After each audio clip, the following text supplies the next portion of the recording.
بسم اللہ الرحمن الرحیم۔ وائی کے ایس وائس کے سامعین السلام علیکم۔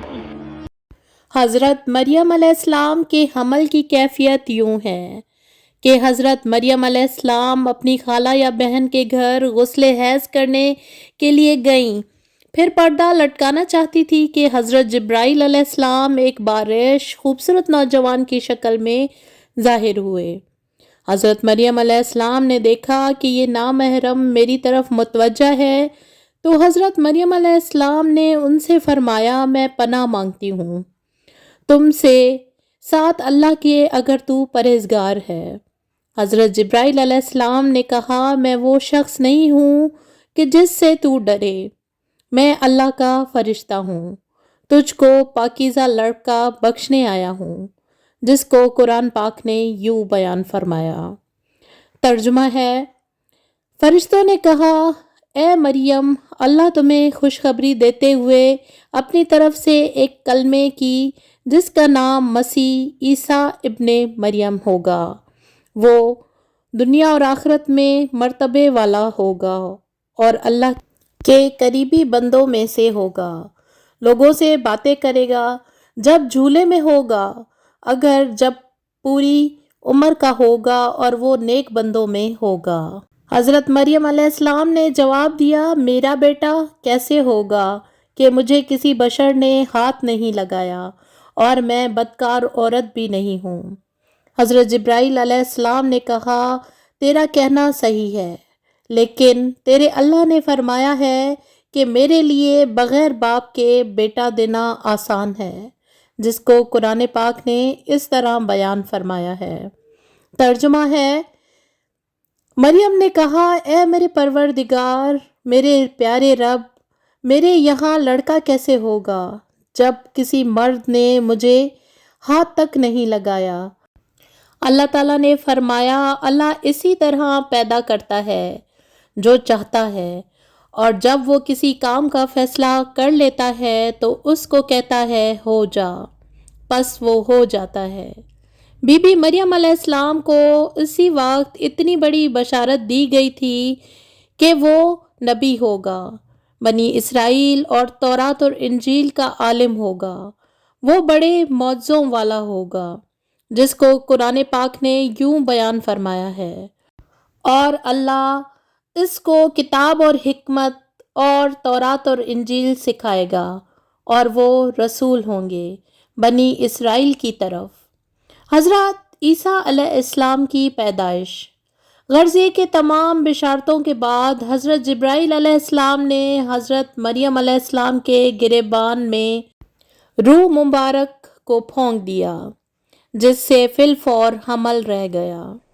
حضرت مریم علیہ السلام فرمایا کرتی کہ دوران حمل تنہائی میں حضرت عیسیٰ علیہ السلام مجھ سے باتیں کرتے تھے اور مجمع میں خدا کی تسبیح بیان کرتے تھے، حالانکہ آپ علیہ السلام ابھی پیٹ میں تھے۔ حضرت مریم علیہ السلام اور آپ کی خالہ صاحبہ جب آپس میں ملاقات کرتی تھی تو ایسا معلوم ہوتا کہ خالہ کے پیٹ کا بچہ یعنی حضرت یحییٰ علیہ السلام بھانجی کے پیٹ کے بچے یعنی حضرت عیسیٰ علیہ السلام کی طرف جھکتا ہے، یعنی سلام کرتا ہے۔ ابن کثیر میں یوسف نجار جو بی بی مریم علیہ السلام کے ماموں کا بیٹا تھا، وہ بیت المقدس میں عبادت کرتا رہتا تھا اور کبھی کبھی حضرت مریم علیہ السلام کو خالہ کے پاس پہنچاتا تھا۔ جب حمل کی حالت سے آگاہ ہوا تو اس نے بھی تحقیقات کی، تو حضرت مریم علیہ السلام نے تمام واقعہ بیان کر دیا۔ جب ولادت کا وقت آ گیا تو حضرت مریم علیہ السلام کو قدرتی ندا ہوئی کہ اس شہر سے باہر چلی جاؤ، اگر تیری قوم تجھ کو اس کے وضع پر دیکھے گی تو تجھ کو اور تیرے فرزند کو قتل کر ڈالے گی۔ مریم علیہ السلام بمائے یوسف نجار بیت المقدس سے روانہ ہو گئیں۔ حضرت جبرائیل علیہ السلام ان کی راہ پر تھے۔ جب 2 فرسنگ راہ قطع کی تو بیت اللہ میں پہنچے، وہاں بشدت درد سواری سے اتریں اور پشت مبارک ایک خشک خرمے سے لگا بیٹھیں۔ تفسیر حقانی میں ہے کہ ایک پرانا مکان تھا جس میں خشک کھجور کا ایک درخت تھا جس سے ٹیک لگایا پھر بغیر تکلیف کے حضرت عیسیٰ علیہ السلام پیدا ہوئے۔ اس وقت حضرت مریم علیہ السلام نے عرض کیا کہ اے کاش میں اس حال سے پہلے ہی مر جاتی۔ حق تعالیٰ نے ملائکہ کو بھیجا اور اپنے فضل و کرم سے وہیں ان کے پاؤں کے نیچے ایک پانی کا چشمہ ظاہر کر دیا۔ ملائکہ نے حضرت عیسیٰ علیہ السلام کو غسل دیا اور حضرت جبرائیل علیہ السلام بحکم رب خلیل ندا دی کہ اے مریم غمگین مت ہو، اللہ نے تیرے لیے نہر جاری کی ہے اور خشک درخت کو سرسبز کیا ہے۔ اب تو اس خرمے کی شاخ کو ہلا، وہ تجھ پر تازہ خرمے گرائے گا، تو تازہ خرمے کھاؤ اور پانی پیو، بیٹے کی دیدار سے اپنی آنکھیں ٹھنڈی کر۔ حضرت مریم علیہ السلام نے کہا اگر لوگ مجھ سے پوچھیں کہ یہ بچہ کہاں سے لائی ہے تو میں کیا جواب دوں گی؟ حضرت جبرائیل علیہ السلام نے کہا اگر تو کسی کو دیکھے تو اشارے سے کہہ دینا کہ میں نے خدا کے لیے روزہ نظر کیا ہے کہ کسی بنی آدم سے بات نہ کروں گی۔ اس زمانے میں کھانے اور پینے کے علاوہ باتوں سے بھی روزہ ہوتا تھا، جس کو قرآن پاک نے یوں بیان فرمایا ہے۔ ترجمہ ہے، مریم علیہ السلام نے اس سے حمل اٹھا لیا اور وہ اس کو لے کر ایک دور کی جگہ چلی گئی۔ پھر درد زا اس کو کھجور کے درخت کی طرف لے گیا۔ اس نے کہا کاش میں اس سے پہلے مر جاتی اور بھولی بسری چیز ہو جاتی۔ پھر مریم علیہ السلام کو اس نے نیچے سے آواز دی کہ غمگین نہ ہو، آپ کے رب نے آپ کے نیچے ایک چشمہ جاری کر دیا ہے اور آپ کھجور کے تنے کو اپنی طرف ہلائیں، اس سے آپ کے اوپر پکی ہوئی کھجوریں گریں گی، پس کھاؤ اور پیو اور آنکھیں ٹھنڈی کرو۔ پھر اگر تم کوئی آدمی دیکھو تو اس سے کہہ دو کہ میں نے رحمان کا روزہ مان رکھا ہے، تو آج میں کسی انسان سے نہیں بولوں گی۔ حضرت ابن عباس رضی اللہ تعالیٰ عنہ فرماتے ہیں کہ حضرت مریم علیہ السلام فرشتے کی بشارت سے بے غم ہو گئیں اور نفاس کی مدت ختم ہونے تک 40 روز وہیں رکیں، پھر اپنے گھر واپس آئیں۔ ہر طرف بشارتیں۔ بی بی مریم علیہ السلام کو فرشتوں نے بتا دیا تھا اور سوال کا جواب بھی بتا دیا تھا کہ تو بچے کی طرف اشارہ کر کے کہہ دینا کہ اس بچے سے پوچھ لو۔ بنی اسرائیل نے یہ صورتحال دیکھ کر بڑا غصے سے کہا کہ یہ کیا برا کام تو نے کیا ہے اے ہارون کی بہن، یعنی تو حضرت ہارون علیہ السلام کی طرح عبادت کرتی تھی اور تیری ماں بھی بدکار نہ تھی۔ حضرت مریم علیہ السلام نے حضرت عیسیٰ علیہ السلام کی طرف اشارہ کیا کہ اس سے پوچھ لو۔ پھر سب غصے ہو کر بولے کہ تو ہم سے مسخرہ کرتی ہے کہ ہم اس چھوٹے بچے سے باتیں کریں۔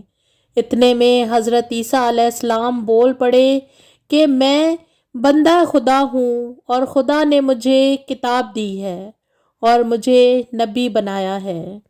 جب یہود نے یہ معجزہ دیکھا تو ان کی زبانیں بند ہو گئیں۔ چنانچہ ارشاد ہے جس کا ترجمہ ہے پھر اس کو گود میں لیے ہوئے اپنی قوم کے پاس واپس آئیں۔ لوگوں نے کہا اے مریم تم نے تو بڑا طوفان کر ڈالا، اے ہارون کی بہن نہ تمہارا باپ کوئی برا آدمی تھا اور نہ تمہاری ماں بدکار تھی۔ پھر مریم علیہ السلام نے اس بچے کی طرف اشارہ کیا۔ لوگوں نے کہا کہ ہم اس سے کیسے بات کریں گے جو کہ گود میں بچہ ہے؟ بچہ بولا میں اللہ کا نبی ہوں، اس نے مجھے کتاب دی اور مجھ کو نبی بنایا۔ قرآن میں ہے کہ جس وقت خاندان کے لوگوں نے حضرت مریم علیہ السلام کو ملامت کرنا شروع کر دیا تو حضرت عیسیٰ علیہ السلام اس وقت دودھ پی رہے تھے۔ جب انہوں نے یہ سنا تو دودھ چھوڑ دیا اور اپنی بائیں کروٹ پر سہارا لے کر ان کی طرف متوجہ ہوئے اور انگشت شہادت سے اشارہ کرتے ہوئے کہا، میں خدا کا بندہ ہوں۔ اس سے پہلے ہی لفظ میں حضرت عیسیٰ علیہ السلام نے اس غلط فہمی کو دور کر دیا کہ اگرچہ میری پیدائش ایک موزانہ انداز سے ہوئی مگر میں خدا کا بندہ ہوں، تاکہ لوگ میری پرستش میں مبتلا نہ ہو جائیں۔ ان الفاظ میں حضرت عیسیٰ علیہ السلام نے اپنے شیر خواری کے زمانے میں اللہ کی طرف سے نبوت اور کتاب ملنے کی خبر دی۔ اس کا مفہوم یہ ہے کہ اللہ تعالیٰ نے یہ طے فرما دیا ہے کہ مجھے اپنی وقت پر نبوت اور کتابت دیں گے، اور یہ بالکل ایسا ہے جیسا کہ رسول اللہ صلی اللہ علیہ وآلہ وسلم نے فرمایا کہ مجھے نبوت اس وقت عطا کر دی گئی تھی کہ جب حضرت آدم علیہ السلام بھی پیدا نہیں ہوئے تھے۔ ان کا خمیر تیار ہو رہا تھا۔ اس کا مطلب بھی ظاہر ہے کہ اس کے سوا نہیں کہ عطا نبوت کا وعدہ جو حضور صلی اللہ علیہ وآلہ وسلم کے لیے قطعی یقینی تھا، یہاں بھی اس یقین کو عطا نبوت کے لفظ ماضی سے تعبیر کر دیا گیا ہے۔ عطا نبوت کا اظہار کرنے سے ان لوگوں کی بدگمانی رفع کر دی گئی کہ میری والدہ پر بدکاری کا الزام لگانا سراسر غلط ہے، کیونکہ میرا نبی ہونا اور مجھے رسالت کا ملنا اس کی دلیل ہے کہ میری پیدائش میں کسی گناہ کا دخل نہیں ہو سکتا۔